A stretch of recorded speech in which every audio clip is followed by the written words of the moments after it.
Wow, that's must be a great trailer if you have seen, and I think you must have already made it out. What kind of conversation are we planning to have today? So, first of all, today I'm thrilled to welcome a truly inspiring guest to our podcast, a man who embodies resilience, determination, and unyielding spirit of adventure. Aamir Butt is not just a fellow runner or hiker, but a passionate mountaineer whose journey has taken him to incredible heights, both, I would say, literally and figuratively. Apart from mountaineering, just to give you a perspective and learn the flow of the preparation, he has achieved more than, I would say, 30 marathons and I think two Ironmans. An Ironman, if you aren't aware, is a combination of cycling, running, and swimming. So triathlon, Ironman, all these words can be used interchangeably.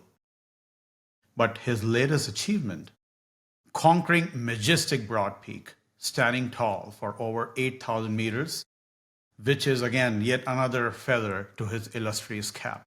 Now, for those who might not know, Broad Peak is the 12th highest mountain in the world, located in the Karakoram Range near Kedu.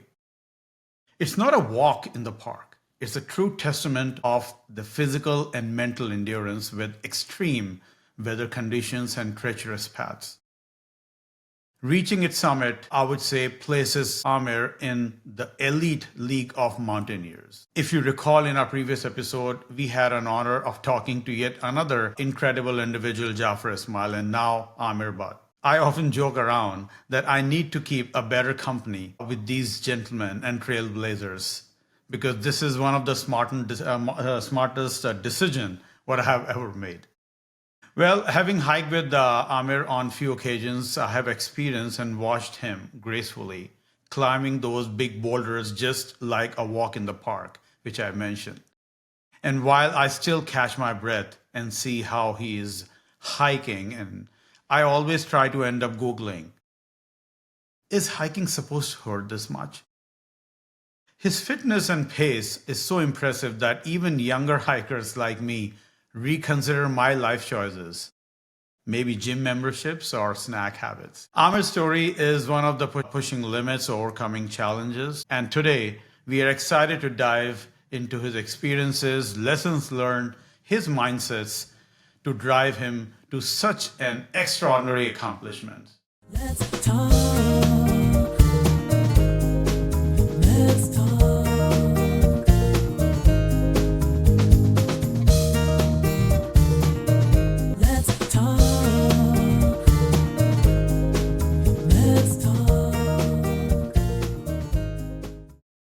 So, Aamir, welcome again and congratulations to the incredible feat of conquering Broad Peak. Thank you very much, Saurabh, for your kind words, and thank you for having me in today's session. I'm always keen to listen to your different sort of podcast in for last few years, and I'm glad you picked me for now as not only, but we've been buddy for a while, and we gone through several hiking trips and running even international. We got done some of the events, marathons, still great memories, and yeah, thank you very much. Oh, well, the pleasure is all mine. Because of people like you, my job is intact.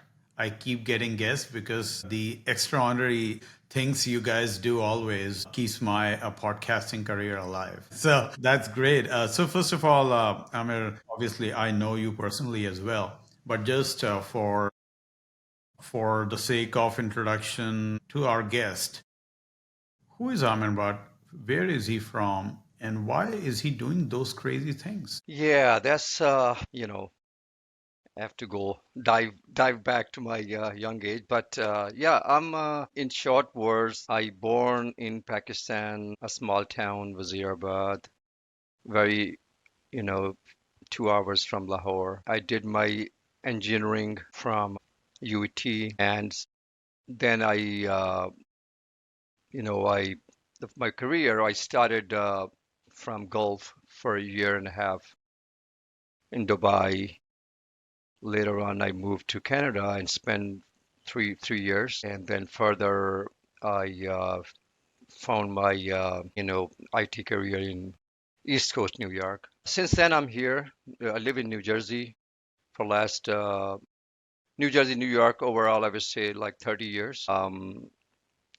As far as, I'm always keen from my childhood, or I would say in school age, when we never had that much resources at school level.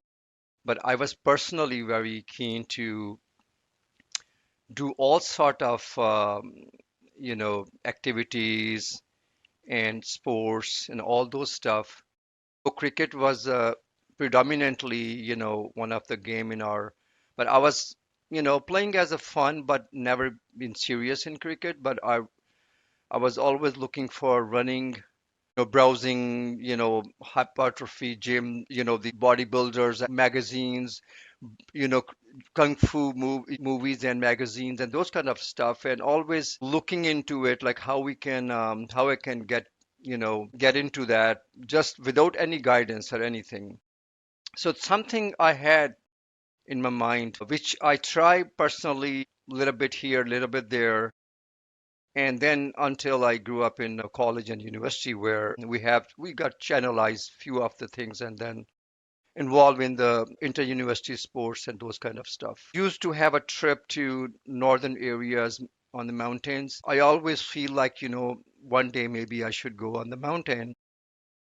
But other than small hikes, never exposed to anything major until I came here. And when I moved to New York, New Jersey, that's where I picked up my, I witnessed a lot of Western, people are involved in running and all other activities and hiking and those stuff. That's how they were used to have in 90s, late 90s, the meetup groups. And that's like no WhatsApp group that time, but the meetup groups are very common.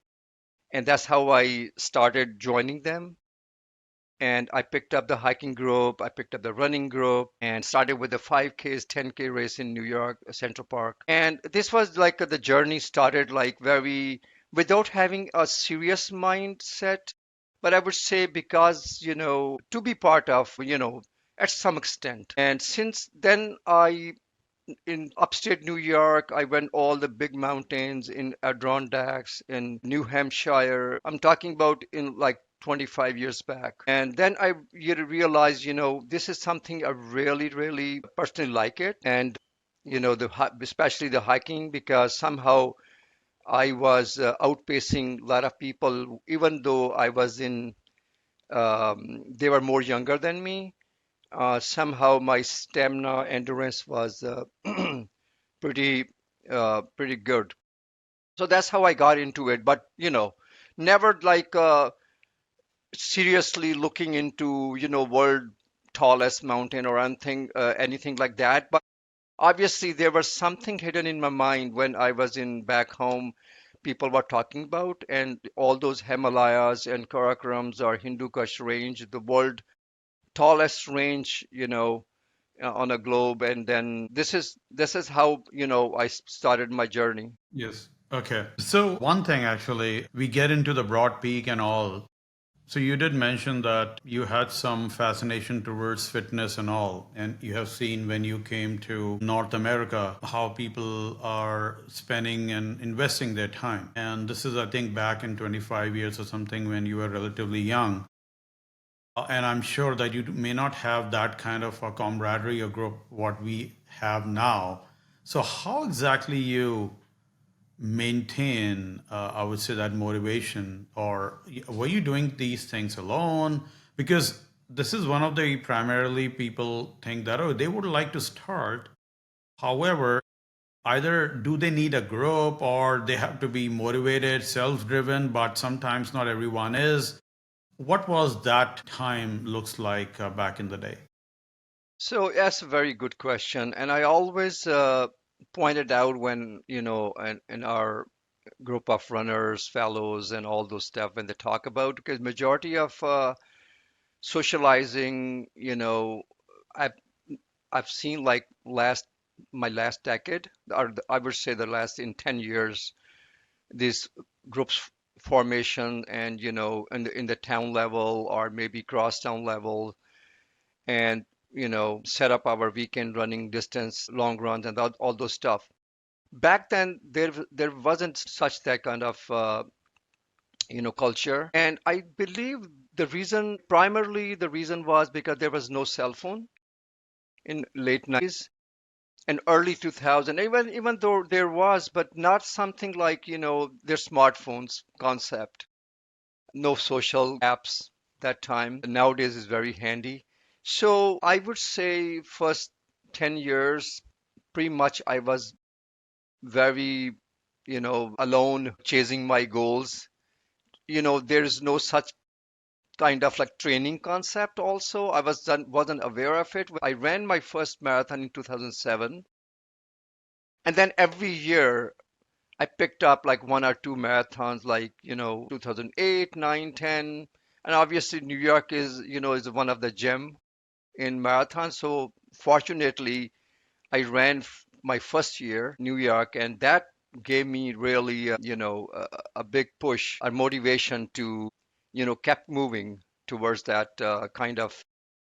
So it was when I retrospect, when I see that it is bit of hard, like how you can by yourself you train all those stuff, no coaching, no guidance, no friend circle, but somehow my mind, I was very determined. Something has to, if I see as a goal, I have to be serious to do it. And I still remember when I moved to New Jersey in 2004, 2003, literally I was running hours and hours on street, um, without even noticing here there any other runners, just myself. And sometimes I feel like, am I stupid what I'm doing? But somehow because of the goal, and you are aware of it, you are a marathoner. It takes like 4 months pretty much to train one of the marathon. No, it doesn't matter, is a rain or shine, or is a hot or cold, or is this, snow outside. You gotta run. You gotta train yourself. So this is like how I was like stick with my because of the mind determination until in 2016 when I started, 15, 16, when a lot of people, friends, we get together. Now we still, have a large group of our in a community of runners where we see pretty much every weekend we run together. On weekdays, even if we don't run, we still talk about all our activities. Yes, definitely. And those things definitely I miss here. But it's always the way how the technology and communication is. We always be kind of in a talking terms. And whenever the chance came, we come together, which resets the thing. So coming to okay, so you mentioned about some of the mindset and determination and how you get started, and I think this is a very important takeaway as well. That in order to understand the impact, you have to get into the arena, and if you want to see if running works for you, for example, or hiking or mountaineering, you have to do it once to see whether that is really resonates with your personality and the overall goals which you have set in. So that being said, how exactly the broad peak comes into the existence? Is it something you have a childhood dream or adulthood dream? How that works out, and what did you do? Maybe if you can summarize that, so help us walk through that process. Sure. I would say it's my old age dream because when I was doing my engineering in Pakistan, one of a fellow in my same session, I always find him like disappearing for months. He was Pathan and tall guy, and then all of a sudden when the season hit, like I didn't realize what it was mountain season that time, but I noticed he disappeared, then come back. Then I asked him one day, you know what, where do you go? The classes are going on and you disappeared.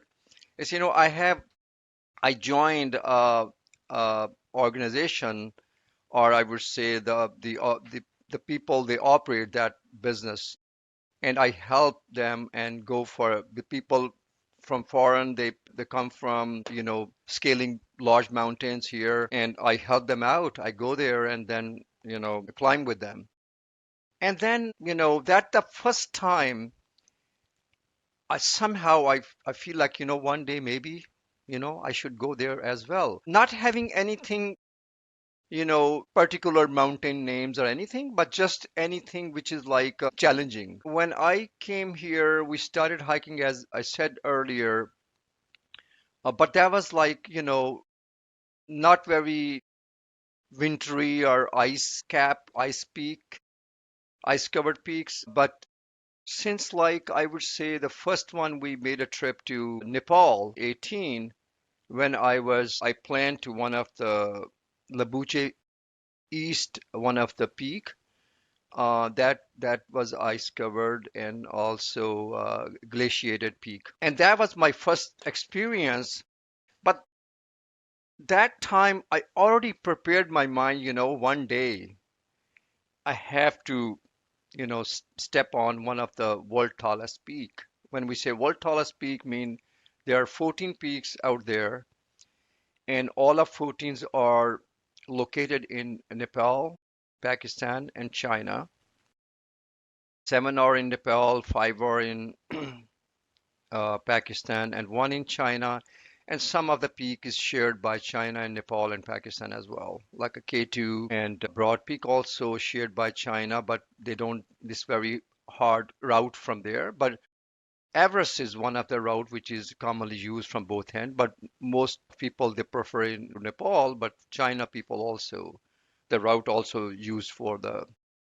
So that time I already prepared my mind, one day I went to Nepal, did one of the peak, went to Everest Base Camp, then we went to in 2020 we went to Ecuador, around 6,000 meters peak, give and take, and we summited one of the peak, and that opened up for me like something is really I enjoyed, and also something is within my limits. It's not something, I only can dream about it and I'm not gonna attempt it.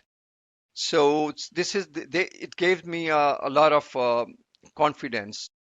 I should attempt tallest peak.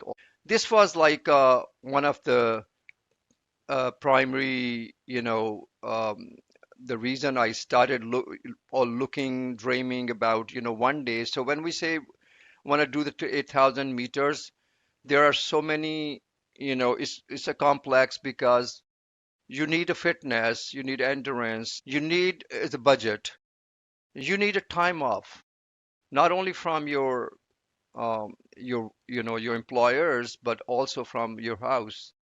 And this is not, we're talking about 5 days, 1 week, 2 weeks. We're talking about more than a month and a half, or something like that. And family support as well, right? And family support as well. Yeah. And that is a obviously challenging if you have a family, with your children and everything. You have a lot of liabilities, a lot of and I was planning for last 3 years, and I was very serious because the COVID hit. That pushed a little bit, a little bit off. And then I, what, I'm aging also, and this is something I'm in a prime for last few years, and I feel like I should do it now. I don't know after once I cross 60 or 65, I'm not sure if I'll be able to do this. But And still, that's you have how 20 years, right? To reach 60. I'm already 59, by the way. Really? Okay. Yeah. Okay, go ahead, So sorry. and then I planned seriously in 2023, like 2024 is my year, regardless. So that's how I picked up. I planned a year before all those stuff or all those blockers, hurdles, which may arise close to that trip, and I try to started addressing them. You know, family, my vacation time was not enough, so I, started picking up work more, take, carry over some days, and all those kind of stuff, and allocated budget accordingly. Talked to different operators in Karakoram range, Pakistan, and outfitters, and finally I picked up 6 months before the actual date, and then started planning, all my journey and all gears and all those stuff. Yeah. That's great. Yeah, totally agree that first of all, the process itself is daunting in the way that you have to take care of a lot of things. As we all know, a, a, a man is not an island, so they are kind of connected with everyone, and there are so many people around it. So we really have to make sure that everything falls in place. I would say reaching the summit is something, but before that, it takes a lot of time, processes, convincing, and a lot of other moving parts which has to align perfectly. So that being said, help us walk through. So you've been in Broad Peak, you made all these preparation. How was your experience? I mean, in extreme temperatures and those the things you might have seen something which you have never in the past, because 8,000 meters, I think, if I recall, this is the first time you have gone to that elevation. So can you help us walk through what was your experience like? Up to what point you were like pretty confident, and then your sheer mindset, determination, and everything comes into the play because the things getting harder. Yeah, that's one of the question I always, been asked by people, like, all there obviously there are a lot of moments where I doing talking and doing is completely two different thing.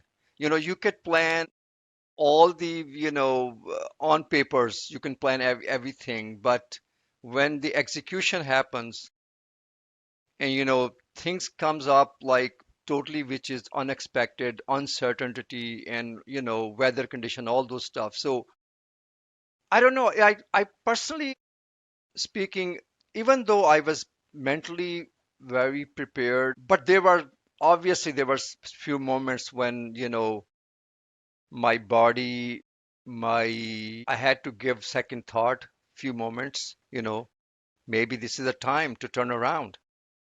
So I want to go on specific two moments when, while I was doing the climbing, for summer push. Probably you already know, like, the why it takes so long. Even though if I tell the Broad Peak is only 4 miles, if you just run a yardstick and then measure, it's not that much, right, for a runner, 4 miles. Mhm. But in order to get to the summit, it takes more than a month of time. The reason, because our body, we in New York or Florida, we live as a sea level.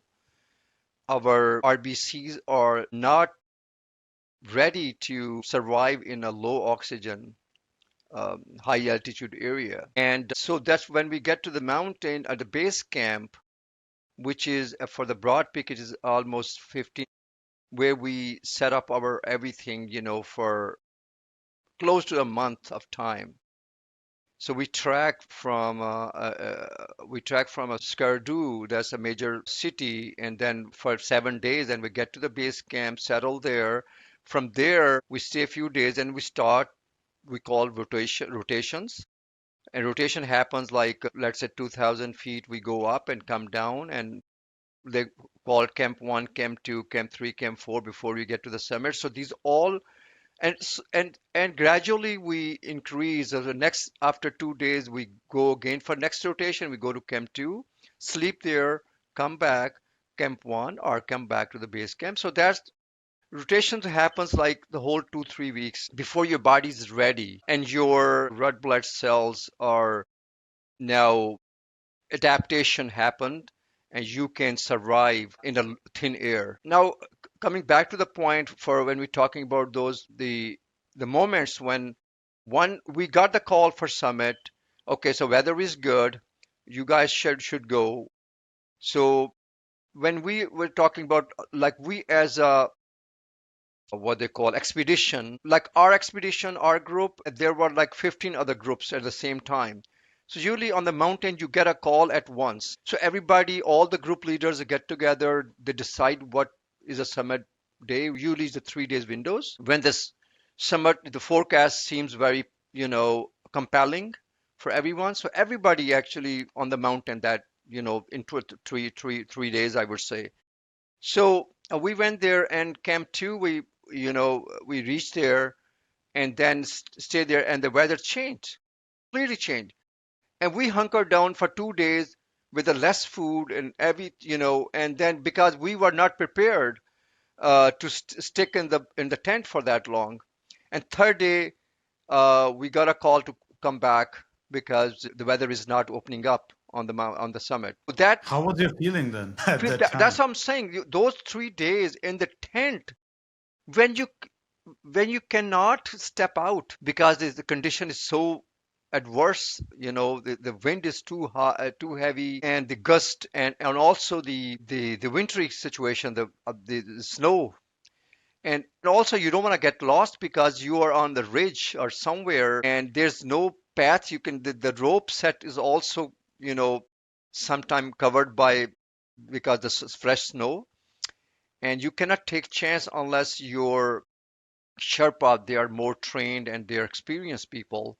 They guide you to, navigate back to the base camp.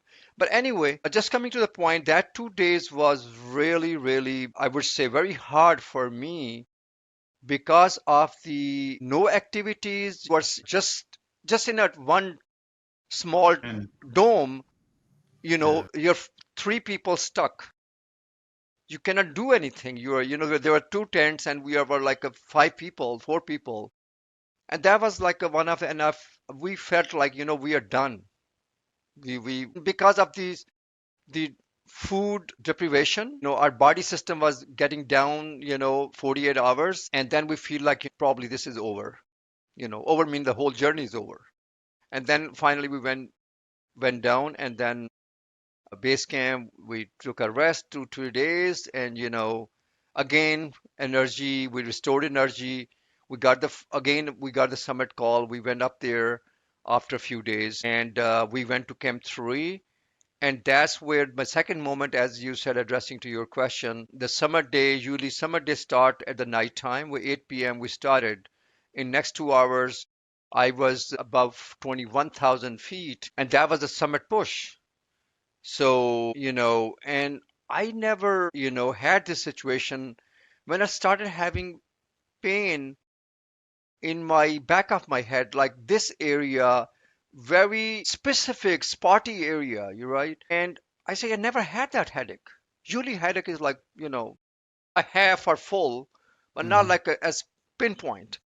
Yeah. I was very nervous, and I asked my, fellow mountaineers, you should go, because I just stopped for 10, 15 minutes, and I was, giving my, again, second thought. This is over, man. The reason, because I read about the two sickness happens on the mountain. One is called pulmonary edema, and that is for your lungs. And the second is the cerebral edema about your brain, when your molecules, your brain cells, water goes in, and these the swells happens and these kind of stuff. And that's very, it can go very, worse if you keep moving further. The only mantra is to survive, is to go back to lower level. So anyway, I paged my mentor at the base camp, like this is a situation, and I think I'm done. I gotta quit my journey. And then gladly he said, "Listen, I experience, because the guy was very experienced in the high mountains. So he said, you know what, give it time, take a break, maybe 30 minutes, and then start moving again. If you feel if you feel like the pain is not moving away, is getting worse, then you gotta come back. This is done. This is over. And the same thing I did.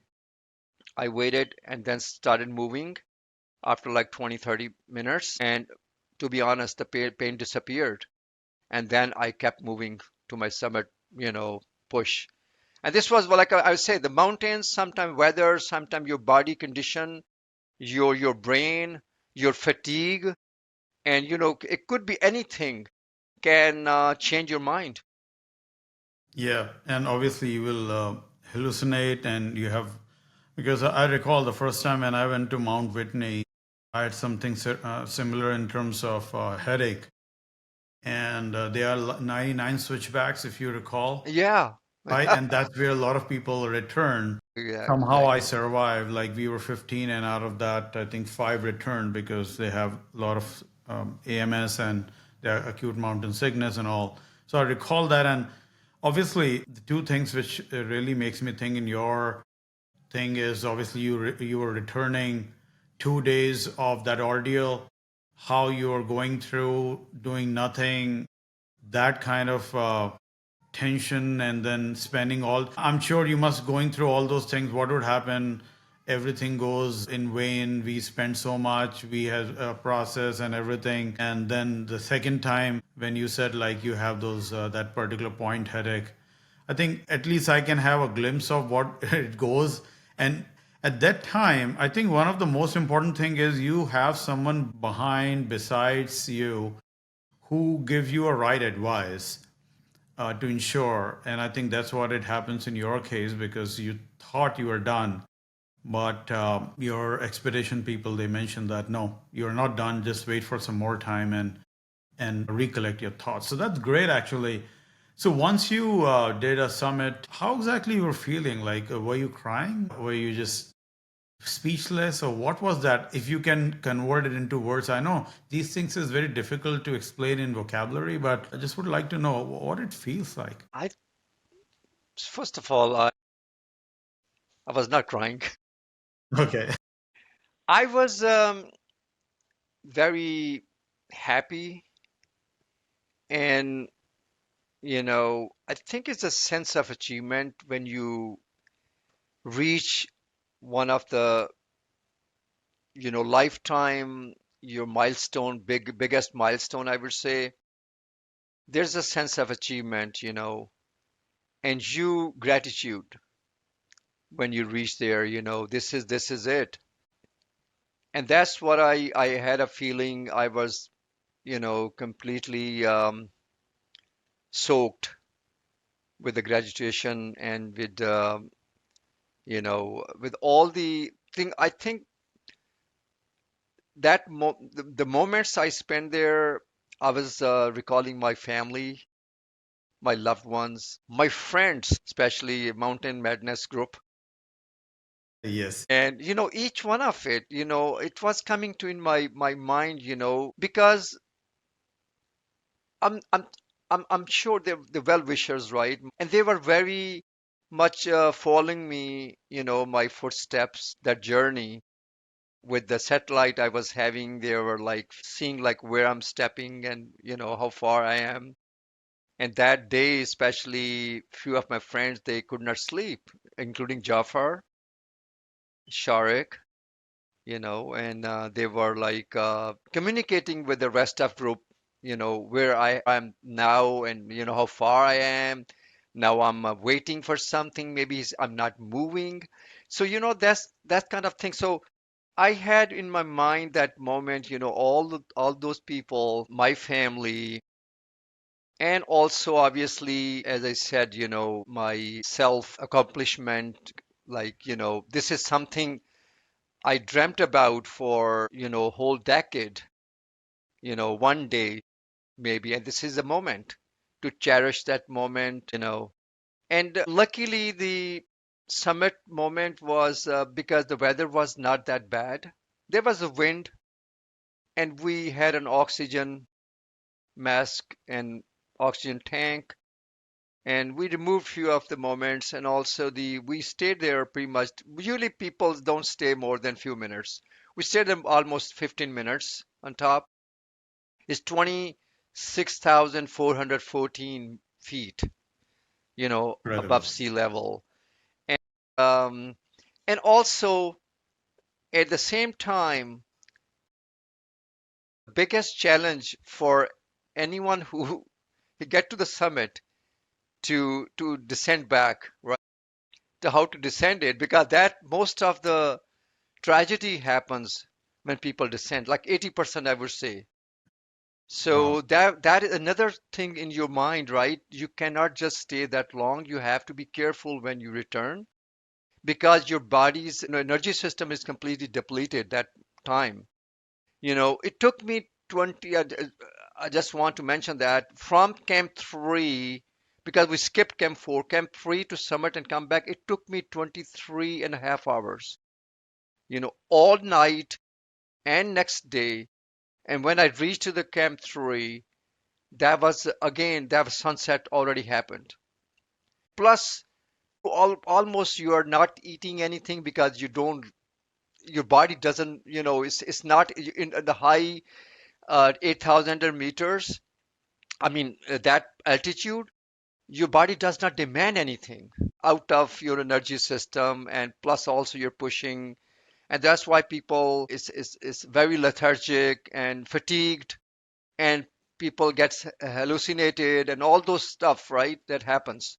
But luckily, that was I was coming to the point, so that was a you know aha moment, which I cherished at the summit.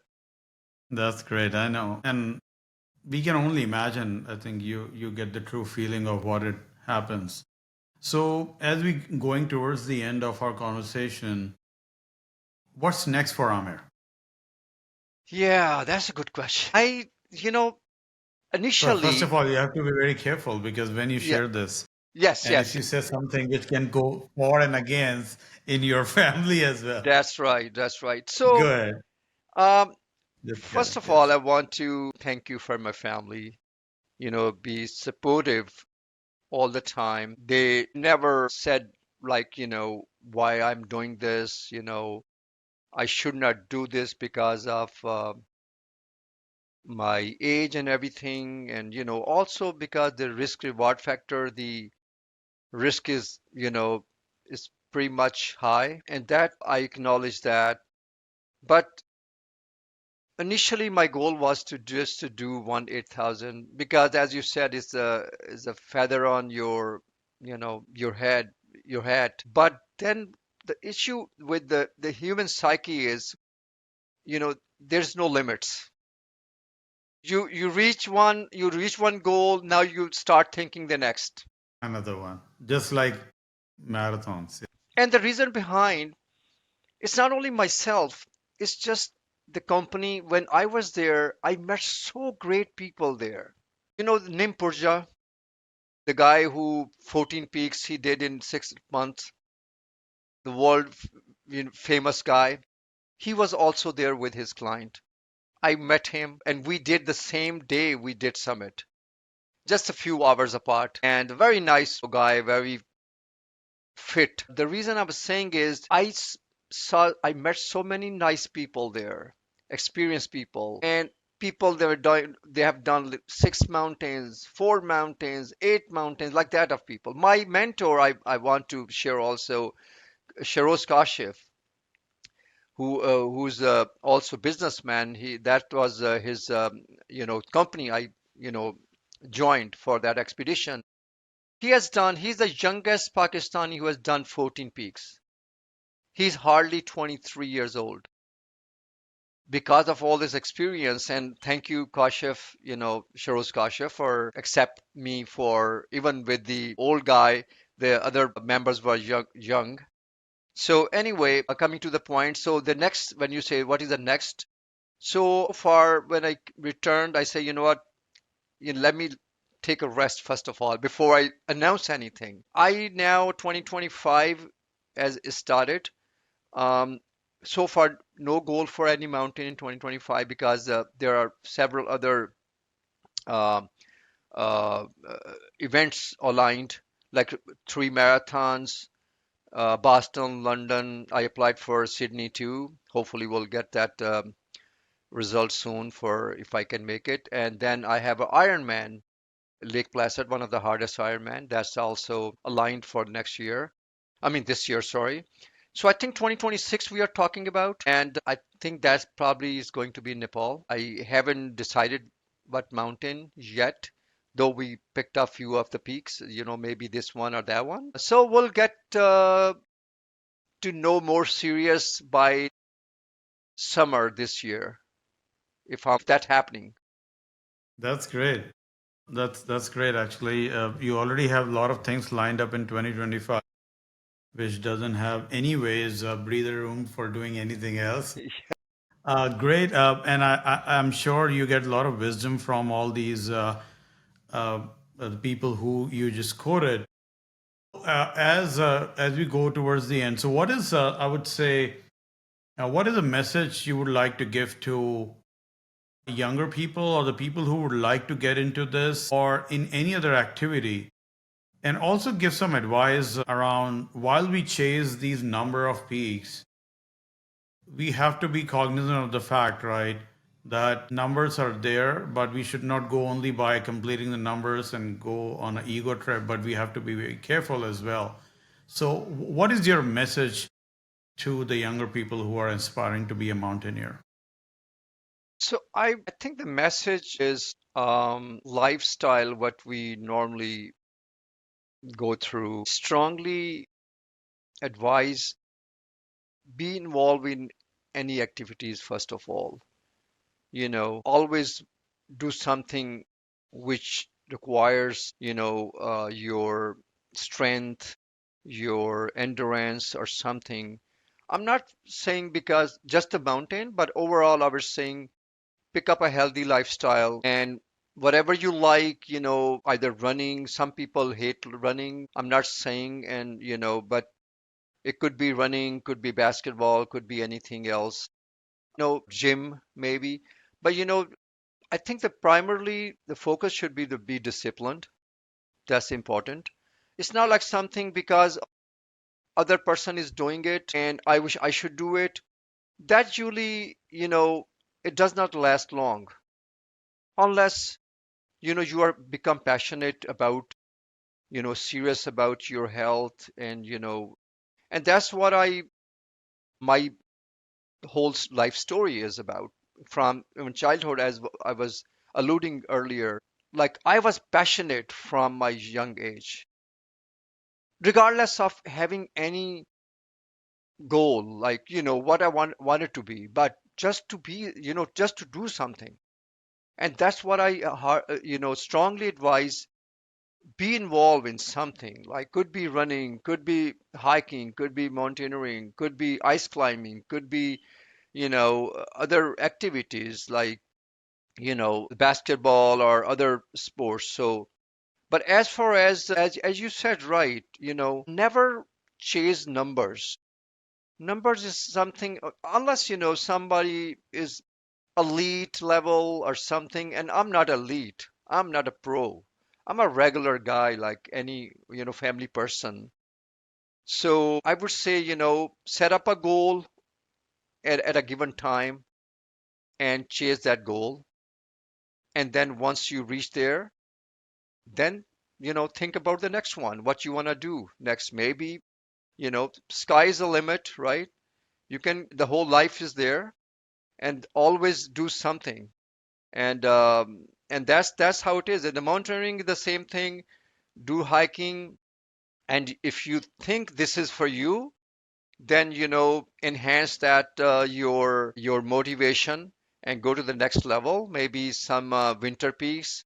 And then maybe the next level is the glaciated peaks. And and that's how it grows. And always appreciate your family, by the way. That's the most important, because Oh, yeah. without that it's nothing going to happen. You need a strong support system from your home. and Yes. and Yeah, that's I want to say that to my friends and No, audience. Yeah. I think that's a great advice. So basically, what you're saying in summary is to ensure that, first of all, you should be knowing what you would like to pursue. And if you aren't sure, then please expose to some of the groups of those activities and try to do and see that whether that really resonates with you. And then take those incremental steps to be better on those, because that will give you your own self motivation, and you understand that how passionate you are instead of just seeing other people. Because I think David Goggins, right, he has written in his book that it's very easy to take decisions while you are in the comfort of your couch and you just want to rule the world or win the world. But when you are in the arena, then the true things comes into the picture, then you curse yourself. So you have to really get to a certain level to understand whether you can do it before taking all these decisions, and then try to take those things and understand if your body is really assisting you in that perspective as well, and then definitely take it to the next level. So I think a great conversation, Amir, for enlightening and sharing your journey about how the process looks like. Again, Rome was not built in a day, which shows in your case that you just didn't get up and went to Broad Peak. You have 30 marathons under your belt, to Ironman, and a lot of other hiking adventures. Everyone has to really take that into cognizance as well. So I would wish you all the best for your future endeavors. We will meet definitely soon. I think one of the things which we haven't discussed is we have a common passion of music as well. So definitely, when the next time Yeah. we will try to jam together and create some memories. So that being said, Amir, thank you so much for sharing your insights, sharing your journey. And again, I'll wish you all the best for your future. And please keep inspiring us through all these activities as well. Thank you very much, Saurabh, and have a great day. Sure. Thank you so much.